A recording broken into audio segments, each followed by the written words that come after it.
बिस्मिल्लाहिर्रहमानिर्रहीम। अस्सलाम वालेकुम। नाइन ब्रदर्स टीवी मुबारक जी आपकी खिदमत में हाजिर है। नाज़रीन, हमारा channel nine brothers TV subscribe कर लें।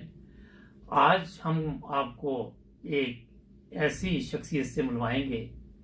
आपको याद होगा 10 साल पहले 28 मई को लाहौर में एक वाक़या पेश आया, जहाँ पे अहमदियों की मसाजिद पे हमला किया गया और उसमें शहादतें भी हुई, लोग ज़ख्मी भी हुए, काफ़ी नुकसान हुआ। और उसी सिलसिले में आज वहाँ एक जो दोस्त हैं वो वहाँ पे मौजूद थे, तो उनसे हमारा रब्ता हुआ।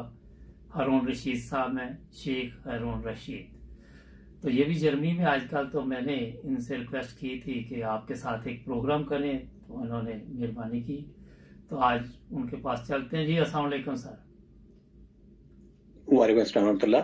सर बहुत शुक्रिया, आपने टाइम दिया हमें। नहीं, कोई ऐसी बात नहीं, आपकी मेहरबानी, आपने बुलाया मुझे। जज़ाकल्लाह। तो मैंने कहा शेख साहब, आजकल तो आप जर्मनी में है ना? जी बिल्कुल, मैं जर्मनी में रहता हूँ आजकल। कब से माशाल्लाह यहाँ में? मुझे तकरीबन 9 साल होने वाले हैं। अच्छा, ठीक ठीक। तो वैसे पाकिस्तान से थोड़ा सा तारफ, रबुआ से तल्लक, ये तो मुझे पता है, लेकिन जी, मैं रब्बा से ताल्लुक है। जी जी। और आने से पहले 2 साल पहले मैं, बल्कि 3 साल पहले, तकरीबन 2008 में लाहौर जॉब के लिए गया था। अच्छा, फैसल टाउन में रहता था वहाँ पे, और मॉडल टाउन की मस्जिद में ये वाक़या हुआ था, वहाँ पे मैं था। आप वहाँ मौजूद थे? जी। तो आप उस वक्त क्या कर रहे थे जब ये उन्होंने हमला किया? मैं आपको बताता हूँ थोड़ा। जी मैं जी ऑफिस से, हम लोग, मैं और मेरे बॉस आया करते थे रूटीन में जी जी मस्जिद नमाज के लिए, जुम्मे के लिए। जी जी तो उन दोनों बॉस तो नहीं थे, मैं अकेला आया था। जी जी। और मैं सोच रहा था कि मैं आज चूंकि पहले आ गया हूँ, तो मैं आज मुरब्बी साहब वाले हॉल में आगे बैठूंगा। अच्छा तो लेकिन वो पता नहीं क्या था उस वक्त कोई मामला, कि जब मैं आया हूँ तो मुरब्बी साहब वाला हॉल बिल्कुल भरा हुआ था। जी। और मैं उसके पीछे वाला जो हॉल बना था उसमें आया हूँ, और पिछली तीसरी या चौथी साफ में आगे से जी जी। जाके मुझे जगह मिली, मैं बैठा हूँ, और खिड़की के साइड बिल्कुल साथ खिड़की थी। मैं सुन्नतें अदा कर रहा था, तो मुझे थोड़ा सा आवाजें आने शुरू हुई। अपना शेख साहब, थोड़ा सा अपना आवाज ठीक प्लीज कर रहे हैं, मोबाइल में हाल थोड़ा सा। Thank you. जी, जी मैं जी अब आवाज आ रही। जी जी, आप ठीक है जी। मैं सुन्नतें अदा कर रहा था, तब मुझे आवाजें जोर जोर से आने लग गई। तो क्योंकि पहले मैं सिक्योरिटी में भी काम करता रहा, मुझे अंदाजा फौरन हो गया था कि कुछ मामला गड़बड़ है। जी ठा ठा की आवाजें आ रही थी। तो मौलवी साहब की आवाज आई साथ ही, उन्होंने कहा कि अब आप तशरीफ रखें, दुरूशी पढ़ें, अल्लाह ताला को याद करें, कुछ नहीं होता इंशाल्लाह। जी जी तो लोगों में पैनिक फैल रहा था, लेकिन लोग आराम से बैठे हुए थे, उठने की कोशिश करते थे, फिर बैठ जाते थे। कोई, किसी को कोई समझ नहीं आ रही थी कि हो क्या रहा है। जी जी इसी दौरान मैंने थोड़ी सी अपनी सुन्नतें जो है लंबी कर दी मैंने, क्योंकि मुझे अंदाजा हो गया था कि फायरिंग हो रही है, और सुनते रहते थे कि टेररिस्ट आते हैं और हमला करते हैं, साथ ही सुसाइड बम फटता है और सब कुछ खत्म। जी जी मैंने ये सोचा कि चलो नमाज पढ़ते वक्त ही शहादत हो तो ज्यादा है, क्योंकि अब भाग तो सकते नहीं। जी जी। तो मैंने नमाज थोड़ी लंबी कर दी, लेकिन बहरहाल वो 15 मिनट हो गए उन्हें। इस दौरान मैंने नमाज खत्म कर ली, तो मैं देखा है तो किसी की आवाज ही आ गए। अच्छा एक मिनट, तो सॉरी, फिर, यहाँ पे मैं एक चीज पूछूंगा आपसे। जब आप जी बता रहे जरूर। हैं नमाज पढ़ रहे थे, कोई खौफ दिल में आया हो, कोई ऐसी चीज आई हो उस वक्त कि मैं फौरी तौर पे नमाज इधर ही खत्म करके देखूं क्या है, ये नहीं आया आपके जहन में? उस लम्हे में जो ख्याल, पहला ख्याल ये आया था, यही था कि शहादत का मौका आ गई है। अच्छा, जहन में आई तो ये चीज आपके? नमाज पढ़ते वक्त शहीद हो तो ज्यादा शायद सवाब है, या मेरे दिल में यही आया था कि नमाज पढ़ते वक्त शहीद हो तो ज्यादा मजा है। अच्छा माशाल्लाह। तो मतलब ये ख्याल आया ही यही था। जी जी तो मैंने इसलिए लंबी कर दी थोड़ी। और तो वो जिस वक्त आवाज आई कि आ गए, देखा मैंने खिड़की से बाहर, तो एक आदमी नीचे उतर चुका था गेट फांग के, जी जी। और दूसरा उतर रहा था। और जिसने गेट से उतरा उसने घुट्टा नीचे लगाया और मुरब्बी साहब वाले हॉल पे फायरिंग शुरू कर दी। अच्छा। और उस वक्त मैं पहले, क्योंकि रबा में सिक्योरिटी का रहा हूँ इंचार्ज, जी जी और मुझे चलाना आता था असला, मैंने ऊंची से हॉल में आवाज लगाई कि अगर किसी के पास असला है तो मुझे दो, मुझे चलाना आता है। जी जी।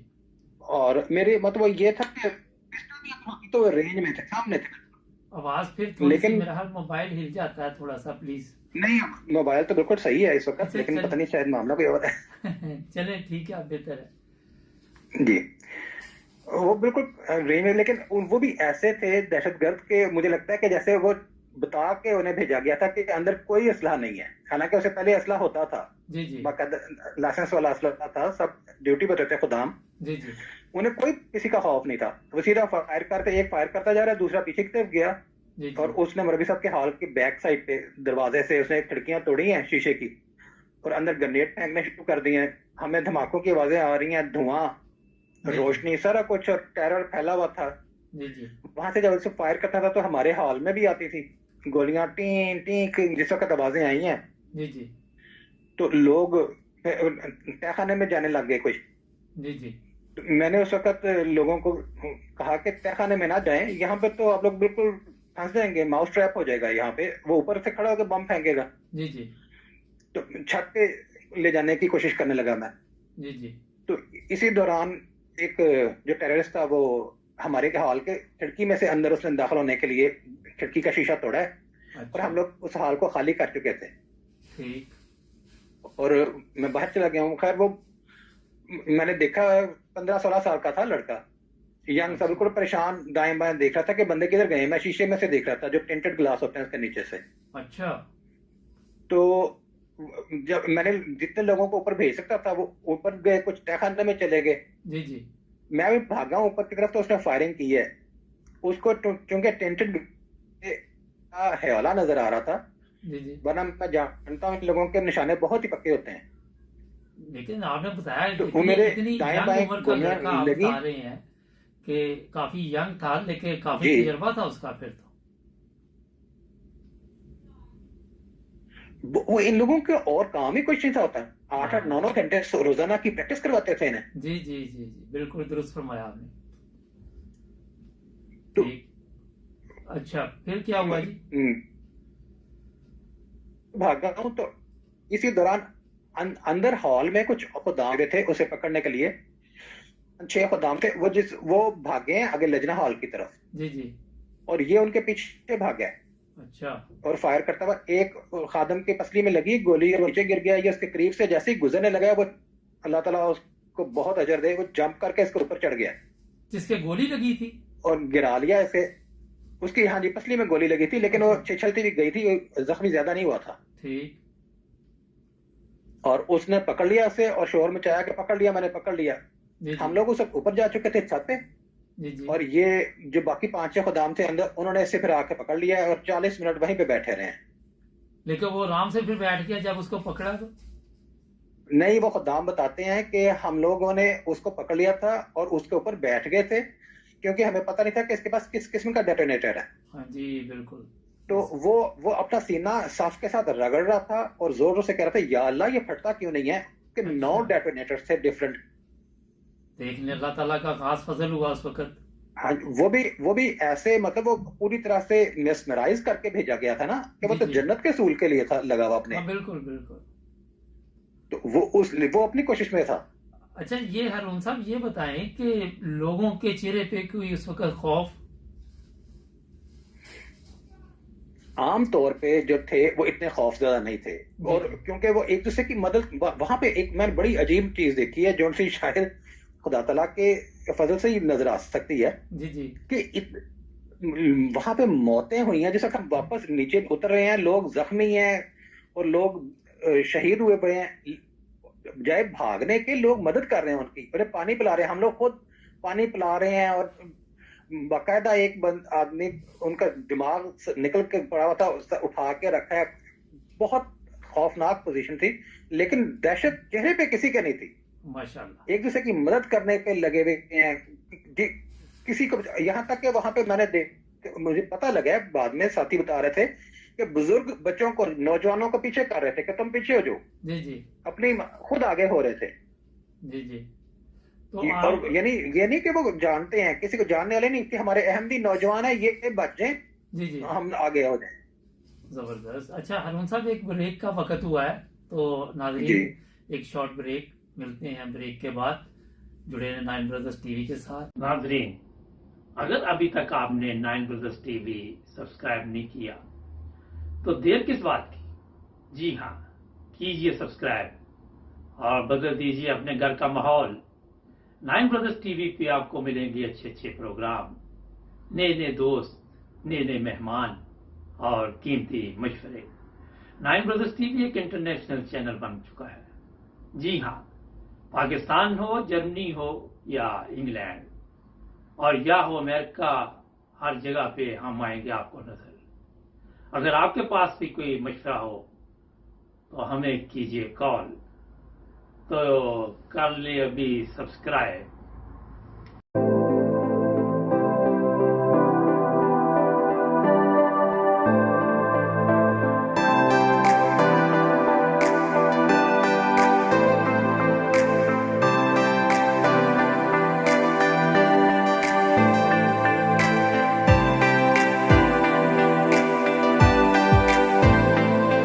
जी नाज़रीन, ब्रेक के बाद मुबारक जावेद और हमारे साथ शेख हारून साहब हैं जर्मनी से। और ये 28 मई 2010 जब ये वाक़या लाहौर में पेश आया, वहाँ पे मौजूद थे और इसी के बारे में हमें बता रहे हैं। तो शेख साहब आगे फिर आप प्लीज़ बताइए। जी। अच्छा, मैं ये बताता हूँ कि जब छत पे हम लोग गए थे तो ऊपर हमने देखा कि मीडिया की गाड़ियां थी और पुलिस की गाड़ियां थी, लेकिन पुलिस दूर दूर थी, करीब नहीं आ रही थी, डर रही थी। हाँ जी। तो अल्लाह के फजल से फिर अहमदियों ने ही नीचे दोनों दहशतगर्दों को पकड़ा और पकड़ने के बाद फिर उन्होंने दरवाजे खोले। तो सलाम है 1122 वालों को जी जी। कि उन्होंने नहीं किसी से खौफ खाया, वो सीधे गाड़ियां जैसी गेट खोले अंदर आती गई हैं। अच्छा। और पुलिस नहीं आई बिल्कुल। हम लोगों ने बाहर जाके पुलिस वालों से कहा है कि अंदर दहशतगर्द पकड़े हुए हैं, जाके उन्हें पकड़ो। कहते हम लोग नहीं जा सकते जब तक बम डिस्पोजल स्क्वाड वाले नहीं आएंगे। अच्छा, एक मिनट इधर जरा ब्रेक लाइन। नाजरीन ये देखें, जिस तरह हारून साहब बता रहे हैं, पुलिस डर रही थी और पकड़े हुए लोगों को भी नहीं पकड़ रही थी, क्योंकि आपने तो पकड़ के पकड़ा रहे थे ना उनको। तो सोचने वाली बात है। तो ये पाकिस्तान की बहादुर पुलिस है। और रोजाना आप देखें इस तरह के वाकयात होते हैं, वहां पे लोगों को तशद्दुद का निशाना बनाने में सबसे आगे होते हैं, रिश्वत में आगे। लेकिन जहां जरूरत हो वहां पे ये लोग काम नहीं आते। जी हारून साहब प्लीज। उससे जिस वक्त हम लोग बाहर निकले तो बहुत से नौजवान जो से थे, उसी वक्त किसी ने मोटरसाइकिल मंगवाया कि फोन करके कोई गाड़ियां मंगवा रहे हैं कि पता लगा कि जी दिल्ली गेट मस्जिद में भी हमला हुआ है, ये यहाँ से अपनी जान बचा के निकले जी जी। और फौरी दिल्ली गेट की तरफ रवाना हो गए कि वहां पे शायद हमारी मदद की जरूरत हो। माशाल्लाह माशाल्लाह। और ये थोड़ा सा आपको मैं बताऊं सिनारियो के कैसे हुआ था कि ये दो जो दहशतगर्द आए थे, जी जी। ये आए हैं तो आगे 3 पुलिस वाले थे वहां पे ड्यूटी पे उस वक्त, जो कि इनके आते ही खाले में लेट गए थे, जो ग्राउंड पानी देने के लिए होता है रखा हुआ, जो होश था उस वक्त। जी जी। एक टेररिस्ट जो सा आया चलता हुआ पुलिस वालों के बिल्कुल पीछे से, उनके साथ से होता हुआ आके उनके पास खड़े होकर उसने फायर किया, जो कि खादिम मस्जिद को 35 गोलियां लगी थी। अच्छा। उसने ब्रस्ट मारा है। अच्छा। और वो शहीद हुए। और ये वो गेट पे जब चढ़ना शुरू हुआ है तो खुदाम ने जाके पुलिस को कहा कि वो ऊपर चढ़ता जा रहा है, इसको गोली मारो। अच्छा। तो पुलिस कहती है कि पहले वो कहती है कि हमें ऑर्डर नहीं है। जी जी। तो फिर उन्होंने कहा कि जी अच्छा हमें तो ऑर्डर है ना, तो हमें दो। उन्होंने कहा नहीं, गोली बीच में 2 गोलियां सिर्फ। वाह, क्या पुलिस तो वो अब वो ये इस वक्त मेरे पास क्लिप भी नहीं है, वरना आपने शायद देखा हो यूट्यूब पे एक क्लिप भी है कि एक नौजवान पुलिस से छीन रहा है। हाँ देखा, बंदूक पर वो उसी को अगर देखा और था। वो इसी दौरान गोली चलती है और वो नौजवान से बंदूक छूट जाती है और वो पुलिस वाला बंदूक लेके भाग जाता है। बिल्कुल मैंने देखा था। इससे बाहर मुझे तो ऐसे लगता था कि जैसे ये बहुत बड़ी प्लानिंग थी। जी जी। तो बाहर उससे फिर यही। अच्छा, उस वक्त आपने फिर अपने आप को किस तरह सेव किया, जरा थोड़ा सा ये भी बताएंगे। हम लोग तो ऊपर चले गए थे ना छत पे। अच्छा, हुआ यही था कि हम लोग तकरीबन 1 घंटा तो पता ही नहीं चला कि हो क्या हुआ है। लेकिन फिर नीचे वो सबसे जो नीचे थे मुरब्बी साहब वाले हॉल में ज्यादातर शहादतें वहां हुई थी। तकरीबन 23 या 24 शहादतें वहां थी, 2 शहादतें हमारे हॉल में हुई थी। जी जी। अच्छा, लेकिन आपके ख्याल में अगर पुलिस फौरी तौर पर कार्रवाई करती तो ये जानी नुकसान नहीं हो सकता था? बिल्कुल बच सकते थे। पुलिस अव्वल तो सबसे पहले पुलिस ने धोखा ये दिया था कि पहले हम लोग खुद अपनी सिक्योरिटी करते थे लगभग से मुकम्मल तौर पे। जी जी उन्होंने कहा कि मौलाना हजरात को सख्त इस चीज पे है, तहफ़्फ़ुज़ात हैं, जी जी। तो आप ये ऐसा ना करें, हम आपकी खुद हिफाजत करेंगे। अच्छा। और वहां पे उन्होंने एक मिनी चौकी कायम की बाकायदा। जी जी। और एक जुम्मा पहले बहुत पुलिस की नफरी थी वहां पे। लेकिन उस दिन सिर्फ और 3 थे। जिस उस जुम्मे सिर्फ 3 थे और वो तीनों भी लेट गए आराम से और कहते हैं कि 2 गोलियां हमारे पास, 2 या 3। अब ये और देखें, ये सोचने वाली वो बात है। अगर अगर वो उसी वक्त हम कोई कार्रवाई करते तो वो तो 2 बंदे थे सिर्फ। जी जी बिल्कुल, इतना और नुकसान नहीं होना था। 15 से 20 मिनट वो मस्जिद से बाहर उन्हें रोका है वो खादिम मस्जिद ने। जी जी बिल्कुल ऐसे ही है। अच्छा, ये आप थोड़ा सा बताएंगे कि वहां पे जो सबसे ज्यादा लोगों को भी इस चीज ने मुतासर किया कि लोग एक दूसरे की मदद कर रहे थे, अपनी जान की जी, फिक्र नहीं थी लेकिन दूसरे की जान की फिक्र थी। अल्लाह का शुक्र है, अल्हम्दुलिल्लाह। तो ये एक देखें नाजरीन, ये एक आम बंदे को तौफीक नहीं मिलती, अल्लाह ताला की तरफ से ये जज्बा और हिम्मत और हौसला मिलता है। जिस तरह ये बता रहे हैं कि उसके पास असला था और भारी असला था, बम भी थे, वो फटे नहीं, ये अल्लाह ताला की तरफ से एक खास फजल हुआ। क्यों जी, ऐसे ही हुआ? जी, वो ग्रेनेड तो उसने चलाए थे, अच्छा। लेकिन जो उसने सुसाइड जैकेट पहनी हुई थी वो नहीं चली। वो नहीं फट सकी। हाँ वो जी, नहीं फटी, वो उसको डेटोनेटर नहीं कर सका वरना कुछ ज्यादा उसको। नुकसान होता। वो तो पूरा का पूरा बिल्डिंग गिर जानी थी ना फिर। ठीक। अच्छा, आप फिर कितनी उसमें देर फिर ऊपर रहे जब वो उनको पकड़ लिया, या किस तरह फिर आप नीचे आए? आपको कोई ऑर्डर आया कि जी, आप छत से नीचे आ जाएं? नीचे से खुदाम ने आवाजें दी कि नीचे आ जाएं, पकड़े गए हैं। जी जी। तो फिर हम जितने भी ऊपर थे सारे नीचे आए हैं और फिर अंदर जाने की इजाजत नहीं थे दे रहे। ठीक। जो तो अंदर थे वो मदद कर रहे थे, लेकिन जी जो ऊपर से या कहीं से भी आ रहे थे या तय खाने से निकल रहे थे वो खुदाम आवाजें दे रहे थे कि जल्दी से जल्दी मस्जिद खाली कर दें। जी जी। तो क्योंकि उस वक्त ये बाद में मुझे फिर पता चला कि उस वक्त उनका ख्याल था कि यहाँ पे इन्होंने बम प्लांट ना कर दिए हों। ठीक ठीक। तो वो फौरी तौर पे खुदा सारे अफराद को बाहर निकालना चाह रहे थे। जी जी। अच्छा और हम हजरों लोग फिर साहब, बाहर निकले। ये तो चले उस वक्त वाकया पेश आया, लेकिन ये वहां पे आपके घर वाले उस वक्त रबुआ में थे या लाहौर में थे? वो घर रवा में थे। अच्छा, उनको पता था कि आप वहां पे मौजूद हैं? जी, उन्हें पता था कि मेरी मस्जिद है, लेकिन ये अंदाजा नहीं था उस वक्त कि मैं इस वक्त हूं कि नहीं। वो मुझे फोन कर रहे थे लेकिन फोन गाड़ी में था और मैंने बंद किया उस वक्त। लेकिन फिर मैंने किसी दोस्त से फोन लिया और फिर ठीक। मैंने बताया अम्मी को और अपनी मिसेस को कि खैरियत से मैं बताना नहीं चाह रहा था। इसलिए बताना नहीं चाह रहा था कि मैंने कहा कि अभी मैं बताऊंगा कि मैं ठीक हूँ, जी जी। और जब वो सुसाइड जैकेट फटेगी तो फिर सारे खत्म हो जाएंगे, तो फिर वो ज्यादा परेशानी होगी। जी जी। तो लेकिन जिस वक्त मैंने देखा कि मीडिया वगैरह सारा है तो मैंने कहा परेशान हो रहे होंगे घर वाले, बता देता हूँ कि अभी तक तो खैरियत है। ठीक। तो लेकिन उनको मॉडल अंदाजा नहीं था कि आप वहां जुमा पढ़ने गए हुए हैं?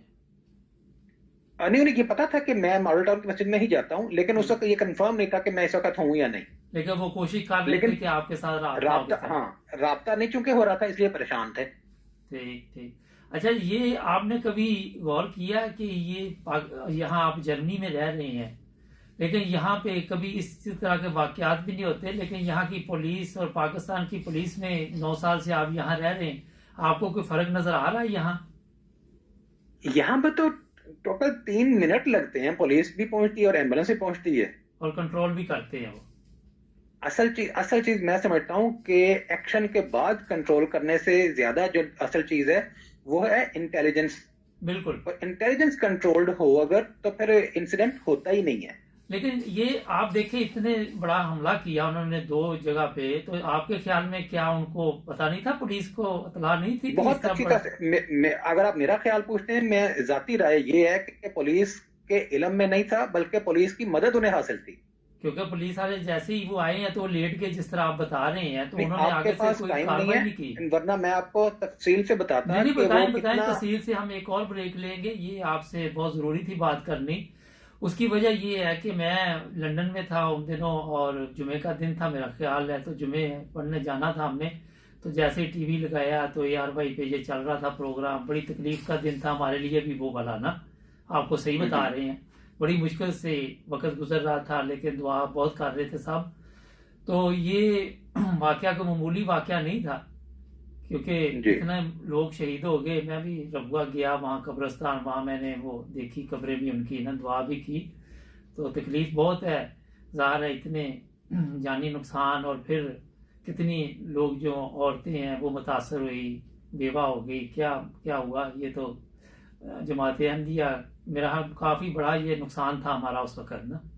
जी बिल्कुल, 100 के करीब थी शायद। हाँ जी, तो एक ब्रेक लेते हैं, तो ब्रेक के बाद फिर आपसे इसी मौजू पे थोड़ी सी और बातचीत करते हैं। नाज़रीन जुड़े हैं नाइन ब्रदर्स टीवी के साथ, मिलते हैं एक शॉर्ट ब्रेक के बाद। नाज़रीन, अगर अभी तक आपने नाइन ब्रदर्स टीवी सब्सक्राइब नहीं किया तो देर किस बात की। जी हाँ, कीजिए सब्सक्राइब और बदल दीजिए अपने घर का माहौल। नाइन ब्रदर्स टीवी पे आपको मिलेंगे अच्छे अच्छे प्रोग्राम, नए नए दोस्त, नए नए मेहमान और कीमती मशवरे। नाइन ब्रदर्स टीवी एक इंटरनेशनल चैनल बन चुका है। जी हाँ, पाकिस्तान हो, जर्मनी हो या इंग्लैंड, और या हो अमेरिका, हर जगह पे हम आएंगे आपको नजर। अगर आपके पास भी कोई मशवरा हो तो हमें कीजिए कॉल। तो कर ले अभी सब्सक्राइब।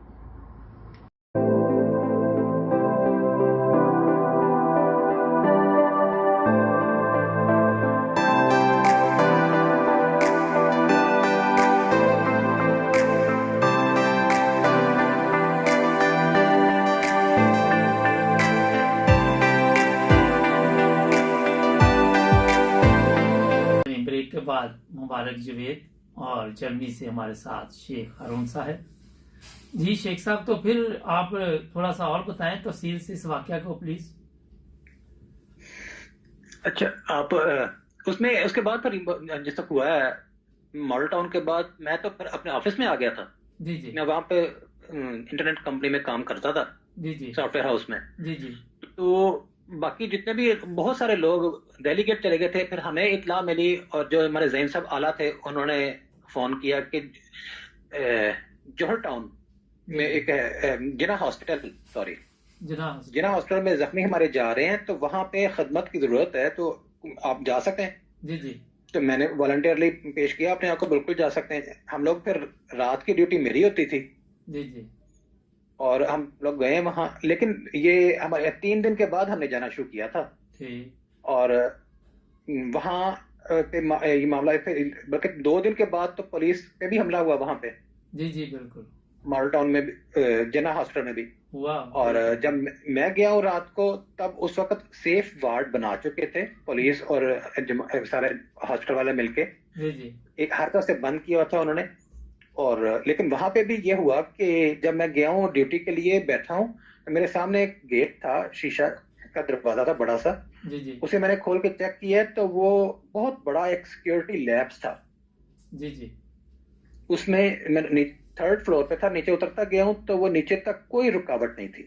ठीक। और मैंने उसी वक्त इतला की अपने ऑफिस में, और नासर जो थे हमारे आला, उन्होंने बताया ASP को। वो आए, फौरी तौर पे उन्होंने देखा, और वहां पे जो एक इंस्पेक्टर थे उनको मुअत्तल किया वहीं पे, कि ये पता लग, बाद में बार उन्हें शक किया था कि ये मिले हुए थे पुलिस वाले भी ना उसके साथ। और वो एक डॉक्टर के बारे में पता लगा था जो बाद में पकड़ा गया, वो भी पुलिस उनके टेररिस्ट के साथ मिला हुआ था। जी जी। और उसी के पास वो पुलिस टेररिस्ट आके रुके थे और उन्होंने पुलिस पे हमला किया था। बिल्कुल ऐसे ही है। तो ये हारून साहब, आप ये सोचते हैं कि ये पाकिस्तान में जिस तरह उस वक्त लोगों को शहीद किया गया और जानी नुकसान इतना हुआ, इसके पीछे आपके ख्याल में गवर्नमेंट को भी कोई ना कोई तो तलाह होगी उस वक्त की? अब ये देखें, जो दिल्ली गेट में जो हमला हुआ है, जी जी, और आप देखते हैं कि वो बख्तरबंद गाड़ी आती है और चली जाती है, आती है, तो उसे क्या मसला था कि वो अंदर नहीं थी जाती? बख्तरबंद गाड़ी पे कोई गोली असर कर रही थी भला? हाँ, ये सोचने वाली बात है। वो नहीं, लेकिन बाद में अब अंदाजा हमें होता है, मैं कम से कम ये अंदाजा करता हूँ कि वो मुहैया कर रहे थे उन्हें वेपन। जी जी। और फिर उन्होंने कहा है कि जितने भी 3 या 4 टेररिस्ट ऊपर हैं हम पकड़ लेंगे उन्हें। लेकिन फिर गाड़ी एक बार सिर्फ अंदर गई है। जी जी। और अंदर गई है, अंदर जाके लोगों ने आपके पास मतलब कहीं से बहुत सी और भी इंफॉर्मेशन आएंगी। आप अगर लोगों से कलेक्ट करें तो पता लगेगा कि लोग कहते हैं कि ऐसा लगा जैसे बख्तरबंद गाड़ी खुली है, लोग बाहर निकले हैं या अंदर दाखिल हुए हैं और फिर गाड़ी निकली है और फिर निकलती चली गई है। जी ये हो सकता है, पाकिस्तान में सब और कुछ उसके बाद वहां पे पुलिस ने नारे मारना शुरू किए कि पकड़ लिए, मार दिए, लेकिन आज तक ना तो उन्होंने कोई लाश दिखाई है किसी टेररिस्ट की, जी जी। ना वहां पे गिरफ्तार दिखाया है, वो पता ही नहीं है। और किसी ने पूछा भी नहीं है क्योंकि सब मौलवी से डरते हैं अच्छा कि ये भाई बताएं टेररिस्ट यहाँ किधर हरून गए, साहब तो मारे थे आपको। वो किधर गए, वो जी वक्त गाड़ी में बिठा के ले गए थे। जी जी ऐसे ही है, वहां पे ये सब चलता है जनाब, किसी को भी आप खरीद सकते हैं, कुछ भी करवा सकते हैं। आपने देखा कि बेनजीर को कत्ल कर दिया गया, आज तक पता ही नहीं, सबको पता क्या हुआ, ये चीजें तो आपको ही पता हमारे मुल्क की। हम लोग क्यों यूरोप में रहते हैं तो हम सोचते हैं कि शायद पाकिस्तान भी तब्दील हो जाए, लेकिन नजर नहीं अभी तक आ रहा। अच्छा आपको बाद में पुलिस ने किसी गवाही के लिए बुलाया या नहीं बुलाया? नहीं, पुलिस ने तो नहीं बुलाया। अच्छा आपसे पूछा भी नहीं किसी ने कि आप वहां पे थे, भागे थे, क्या हुआ था, पुलिस ने या नहीं, पुलिस की तरफ से नहीं, जमात ने तो भारत पूरा नहीं? नहीं किया था जमात ने तो चलो इन्वेस्टिगेट, वो जमात ने बकायदा हाँ जी तौर तहरीर पे भी दी बनाए, थी। लेकिन पुलिस ने नहीं पूछा कि आपने नहीं नहीं क्या देखा वहां पे, क्या हुआ क्या नहीं हुआ? नहीं नहीं, पुलिस की तरफ से तो कोई इन्वेस्टिगेशन नजर ही नहीं आई थी, कुछ भी नहीं था, वो तो कुछ भी नहीं। अच्छा तो वहां पे यहाँ तक कि जी जी, वैसे तो जितने भी पुलिस अहमदी हमारे तो एक ऐसा रिश्ता है सबका, लेकिन आपके कोई करीबी दोस्त भी उसमें शामिल थे जो शहीद हुए या जख्मी हुए? मेरे एक रिश्तेदार हैं खातून, उनके मियाँ थे, जी जी। वो मेरे से अगली साफ में बैठे हुए थे, उनके पेट में गोली लगी थी। लेकिन उनके पेट में उन्होंने जब अंदर हमला कर दिया या वो बाहर निकले हैं? नहीं नहीं नहीं नहीं, वो सामने से जब गोली यहाँ चल रही थी ना, तो लकड़ी का दरवाजा था, जी जी। उधर से जब गोली चलती थी तो इधर भी आती थी गोलियां, ठीक।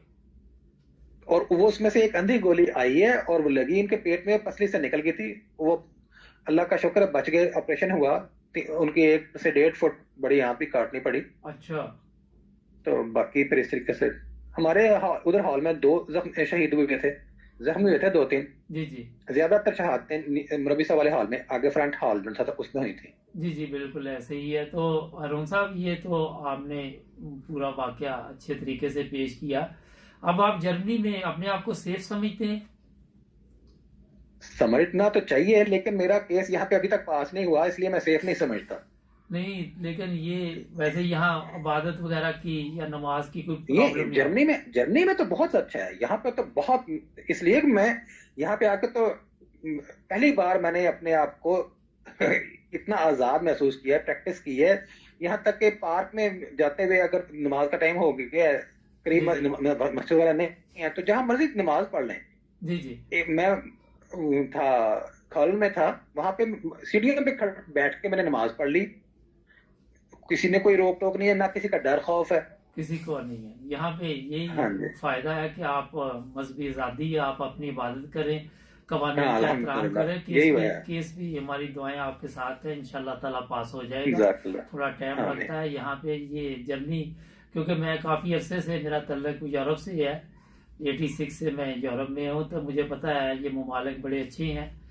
कुछ हमारे अपने मसाइल भी होते हैं जिसकी वजह से थोड़ी सुस्ती हो जाती है अपने कुछ बताने में, लेकिन इंशाल्लाह हो जाएगा केस भी आपका। तो आज अब आप पाकिस्तान का जो वाकया है उस दिन का कभी कभी आपको याद आता है या हर वक्त जेहन में रहता है, कोई ऐसी चीज होती है? हर वक्त नहीं, अब लेकिन शुरू में 1 से 1.5 माह मुझे मेडिसिन लेनी पड़ी थी, मेरे बहुत ज्यादा असर हो गया था। जी जी। तो मैंने डॉक्टर वकार बसरा साहब हैं, उनसे मेडिसिन जी फिर जी। ली मैंने, तो उन्हें बताया, मैंने कहा कि मुझे शर्म आती थी कि मैं कहूँ आपके पास, उनके मैं डर लग रहा है, तो उन्होंने कहा नहीं, ये एक आफ्टर इफेक्ट होता है। बिल्कुल जब भी होता कोई है। हॉस्टेज हो, जी जी। 20 से 25 मिनट तक बता रहे थे कि हॉस्टेज कहीं रहे, तो यूरोप में तो लाजमी उसको थेरापी करते हैं, बिल्कुल यहाँ पे वैसे तो कोई सिस्टम नहीं है। फिर वो मुझे मेडिसिन दी उन्होंने, जिससे मुझे फर्क पड़ा, वरना मेरा ऐसे होता था जैसे ही आंख खुलती थी सुबह, जी जी। तो पत्ते की तरह दिल कांप रहा होता था अंदर से। मतलब और खौफ था। मुझे अपना, मैं जब मस्जिद में नमाज पढ़ने जाता था, तो मस्जिद ये महसूस होता था, जितनी देर मस्जिद में हूँ उस वक्त तक ठीक रहता था कि यहाँ पे मैं ठीक हूँ। जी जी। सेफ्टी ये महसूस होती थी कि हाँ, यहाँ पे अगर मैं मारा गया तो यहाँ शहीद होऊंगा। जी जी। और बाहर निकलता था तो जो बंदा देखता था मुझे लगता था ये तालिबान का साथी है।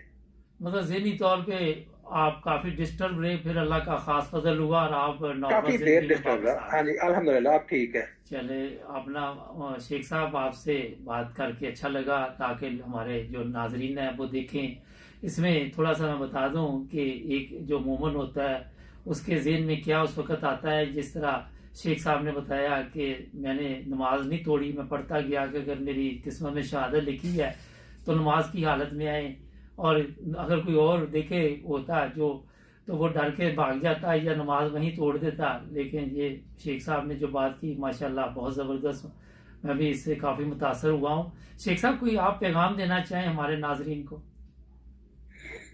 नहीं, आपने जो कहा मैं इस लायक तो नहीं हूँ जितना आपने मेरी तारीफ कर दी। जरा आवाज़ ठीक नहीं आ रही आपकी, आप ठीक होगी जी, सॉरी, अब प्लीज। जी, मैं लोगों को कुछ भी नहीं, सिर्फ इतना कहना है कि हमारा अहमदियत का तो एक ही प्रचार है, love for all, hatred for none. जबरदस्त जबरदस्त। और अब अल्लाह के फजल से हम लोग जिस वक्त इस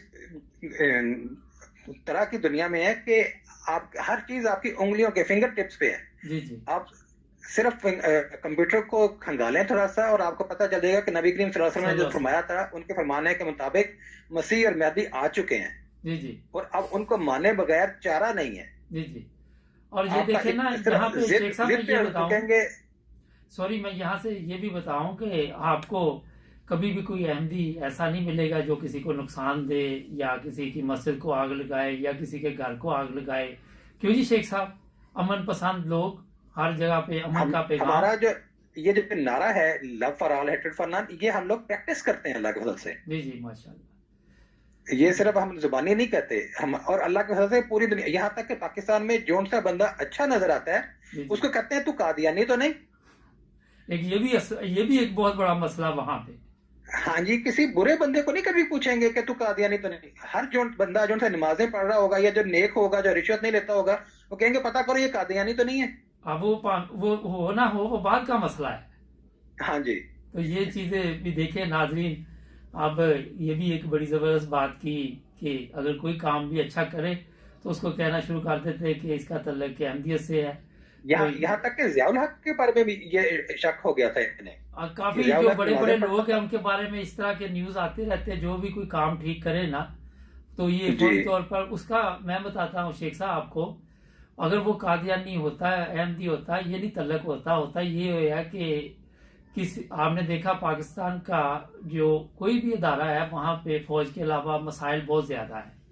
अगर फौज में अगर ये पुलिस में कोई अच्छा बंदा आ जाए, प्रॉब्लम ये होती है कि फिर वो रिश्वत बांटी नहीं जाती, वो मना करता है, तो जो इनको अच्छे काम से मना करेगा वो बुरा बन जाएगा। कोई भी दफ्तर है ना, कोई भी महकमा है, ये होता है मकसद असल में। शेख साहब बहुत शुक्रिया, आपने टाइम दिया, 9 ब्रदर्स टीवी पे आप आए, आपने टाइम दिया। आपकी बहुत नवाजिश। टाइम खत्म हो रहा है नाजरीन, जुड़े रहे 9 ब्रदर्स टीवी के साथ, अपना ख्याल रखें, मिलेंगे अगले प्रोग्राम में। दाएं बाएं अपने हमसाए हर तरफ नजर रखें, अगर किसी को किसी मदद की जरूरत हो तो जरूर कीजिए और सब्सक्राइब करना मत भूलें। बहुत शुक्रिया जी आपका भी, अल्लाह हाफिज।